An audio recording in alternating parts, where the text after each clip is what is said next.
After staying up late to watch the dev stream, I must say there are some really good changes coming with this update. So I'm going to go over all the important things that you can expect from new frames, buffs, and yes, even a nerf. What's good, folks? It's Nightmare Frame, looking at the recent dev stream at the Tokyo Game Show. Let's start off with KOUMEI, the newest Warframe to be released. She is a status-spreading Warframe with an RNG system to how she unleashes her abilities, as she has to go through a set of dice rolls to determine the potency of the ability. And of course, with every Warframe, starting off with her passive, as she has one of her weapons inflict a random status effect for a certain duration, and has a dice roll minigame just above her abilities that has to go through a series of rolls to get the ultimate roll, to change how her abilities work. Her first ability has her spawn threads that surround the area, and if enemies touch them, get dealt a random status effect. And when she gets a roll of 666s, the threads that she creates deal one of every single elemental status effect in the game. This is not including void, but actual moddable elemental status effects.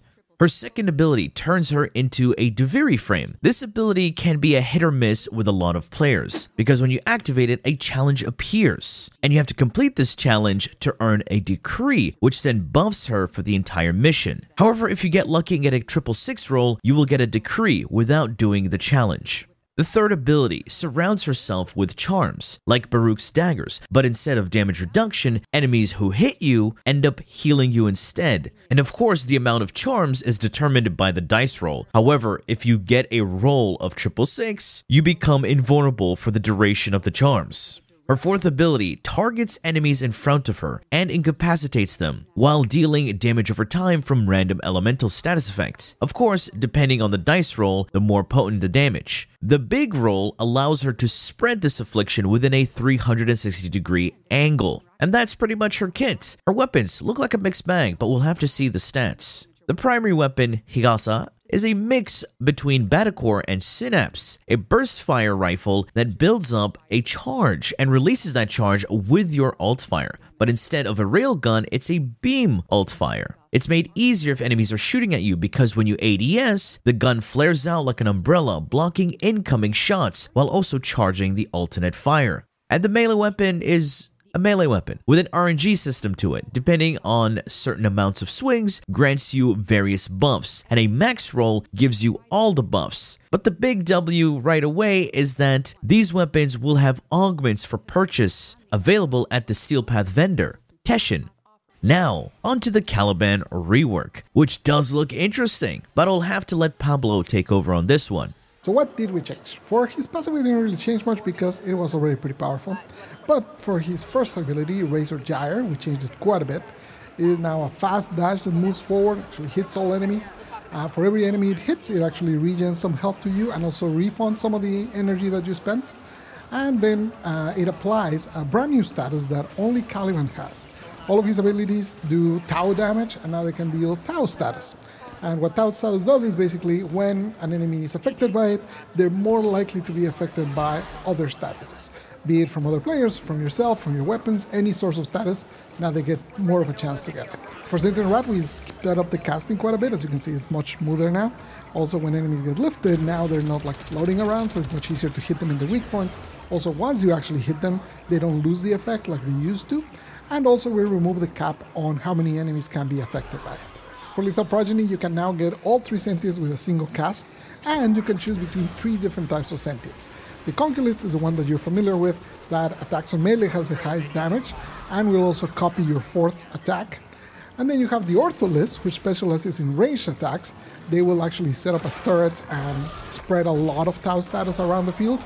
And then you have the Summonist, who specializes in summoning a bunch of different sentients that will pull aggro from enemies and give you extra shield protection for you and your allies. For Fusion Strike, we sped up the cast, we also make you invulnerable during it. And also we swapped a few things around. Before it used to be a beam, then an explosion, and it would leave a lingering field that would strip defenses from enemies. That didn't really work out great because you had already dealt the damage and then you stripped the defenses. So now we flipped it. As the beam is coming in, every hit from the beam is what strips the defenses. We also made it so now the beam can hit multiple times as it's passing by, so the damage is increased. Also the base damage of itself is increased. And finally, any enemy that's hit by it gets tagged and then explodes afterwards. So there's quite a bit more damage going on there. Hope you're excited for Caliban. He will be free for the first 2 weeks of the update, so be sure to log in. And hopefully you will enjoy his skin, his new rework. I can't wait to see what craziness you get onto him, especially with the brand new Tau status. Take care. Adios. Okay, and now the sad news for a lot of Wukong player. Yes, he is getting another nerf. For one, they're nerfing his best augment that lifts enemies up, similar to Rhino's Stomp. I used this augment build to do a 6-hour survival. It was a very chill run. To be honest, Black Myth Wukong is the better Wukong. I really need the DLC, like today. That game is awesome. Yeah, so we do apologize that we are making these changes, but based on player feedback and the stats we see and our general philosophy with making these changes, they will slow down a bit of the techniques people use for Wukong. And again, I apologize that we're making these changes, but we feel it's better for the health of the game. And Hildryn is getting some quality of life changes that are pretty mid. The only takeaway is that she consumes less shields when using her exalted weapon, which isn't that great of an ability. Also, her Aegis Storm is still very useless. It doesn't allow you to use pillage, nor does it have you move around fast enough. You're better off bullet jumping and nuking enemies, rather than using her clunky Aegis Storm. So like always, Hildryn will remain a pillage bot. And they also did reveal the upcoming new Incarnon weapon adapters. So prepare your ribbons. I'm looking forward to the Sikaris and Sibaris Incarnons. How about you?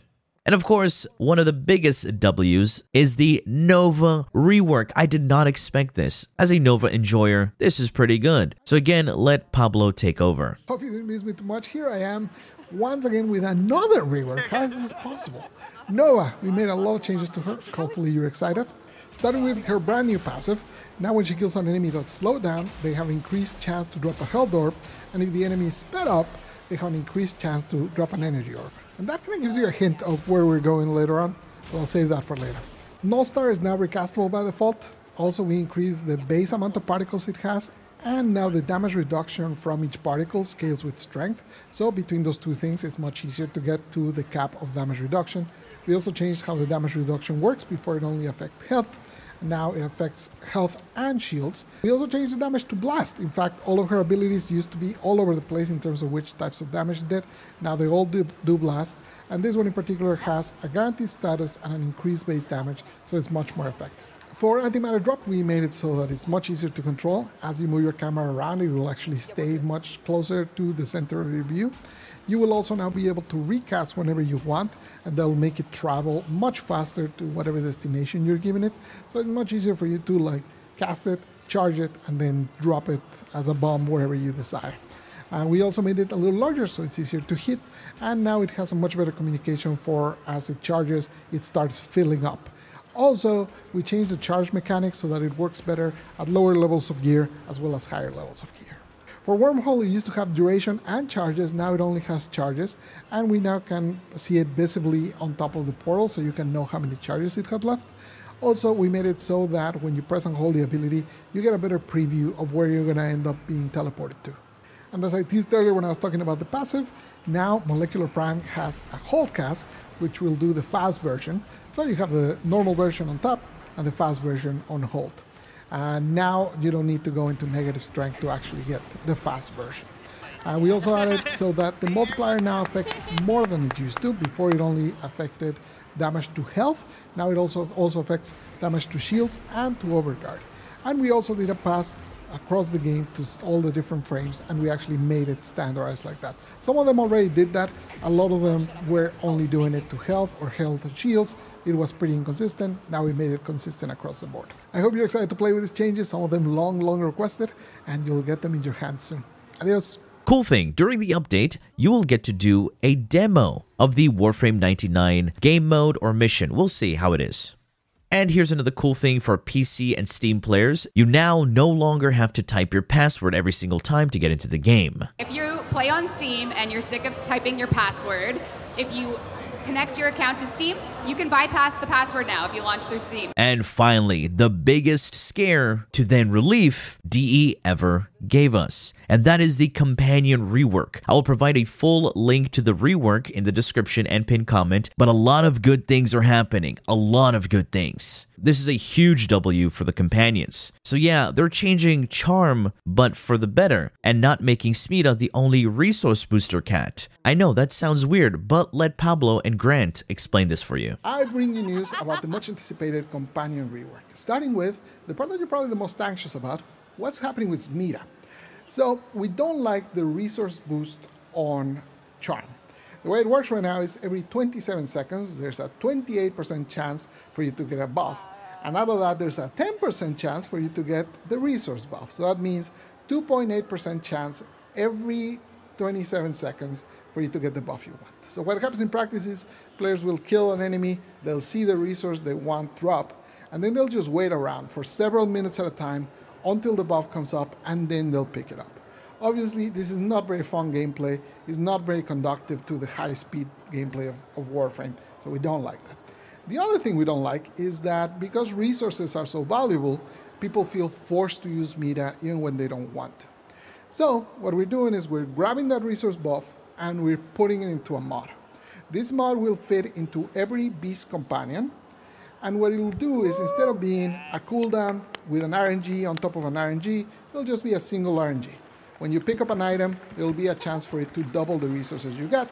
You'll see in the bottom of the screen, it'll say 300 rubido, and then next to it, it'll say 2x, just so that you know that that was what it came from.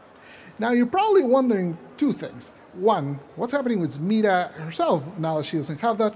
We're going to buff the chance for you to get a buff on her, just to compensate her a little bit, and also we're going to buff the affinity part of the buff that she got. And then the second thing you're probably wondering about is, Pablo, a mod sounds great, but my beast companions already have a super tight build. There's no way that I can fit another mod in there, so how am I going to do that? And for that, I'm going to pass it off to Grant, who's going to tell you about all the other changes we're making with companions. I think you'll be pretty happy with what we're doing. Bye. Thanks, Pablo. As Pablo said, I'm Grant. I'm a senior gameplay programmer here at Warframe. Last year, I worked on Companion Rework Phase 1, and I'm back for Phase 2. Beast modding has always been a bit of a tight squeeze. You've got 10 mods to fit survivability, utility, damage, abilities, you name it. It's a lot, and how we're going to solve this is we're going to take all these attack mods and move them into new special pet weapons tied to your pet. Each of these pet weapons have their own unique stat blocks. So, for instance, your Hero's pet has enhanced critical abilities, whereas your Predicites have various different status types tied to their base damage. Beyond the pre-existing mods like Bite, Maul, etc., we'll be adding a few new mods to help fill out the Beast Weapon mod pool. On top of this, Beast Weapons feature a special posture slot, which lets you equip new posture mods which influence the behavior and provide a bonus to support that playstyle. For example, we've added a posture mod which will prefer to target Xmas enemies and deal increased damage to their overguard. Postures, like melee stances, give extra mod capacity, so you can fit more mods in your build. And speaking of behaviors, we will be making systematic improvements to how your pet moves and attacks, so that their attacks are more visible and useful. We hope that this helps free up space in your builds and offers you new opportunities to customize your pet's effectiveness in a fight. But Grant, what about Sentinels? Well, you'll be happy to hear that it's not just Beasts getting a facelift. Sentinels are getting a broad rework of their weapons. The majority of Sentinel weapons have either outdated stats or redundant designs. Our goal is to make the weapons more interesting and bring their power up to the level of the current king, the Verglas. In some cases, this is just a stats refresh, but in other cases, we have totally overhauled the weapon or just added some cool mechanics to it. I think we've created a lot of cool new options for you. To see more about that, check out our dev workshop on the forums that'll go up after the show. So beyond weapons, we're also looking at companion precepts. A big factor in picking what companion you bring to your build is what exclusive mods it brings to the table. And to be honest, a lot of these were overly niche, pointless, and some just didn't function as intended. To address this, we've got over 20 updated precepts and counting. Some just needed stat adjustments, others needed total reworks. Our hope is to breathe new life into pets which have otherwise been outclassed, such as the Helminth Charger and the Predicites. For more information and a full list of what's changing, check out, again, our dev workshop on the forum, where you'll find all this information. To recap, expect Companion Rework Phase 2 to include beast weapons, new mods, AI improvements and behavior customization, new Sentinel weapons, and many precepts reworked. As you already know, KOUMEI is the 58th Warframe, but they also teased us with the 59th Warframe, Site 09, and he's going to be the first Exalted Sniper Warframe. I'm kind of excited. All right, we talked about our 58th Warframe, KOUMEI, but what about our 59th Warframe, Site 09? So we have a little video of Site 09 and his cosmetics. We're playing around a little bit with what he could look like in game with some colors.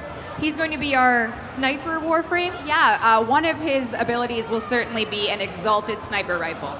So yeah, folks, these are the big changes coming to the newest update to Warframe. So hopefully this turns out to be a very good update, so we get some good content to sustain us till Warframe 1999. Anyway, folks, that has been it from me. I do hope you enjoyed and learned something from this video. If you did, feel free to leave a like, share, and subscribe. For more Warframe content, streams, and so much more, do refer to the description. Thanks for watching, and as always, a peace. Bye-bye now.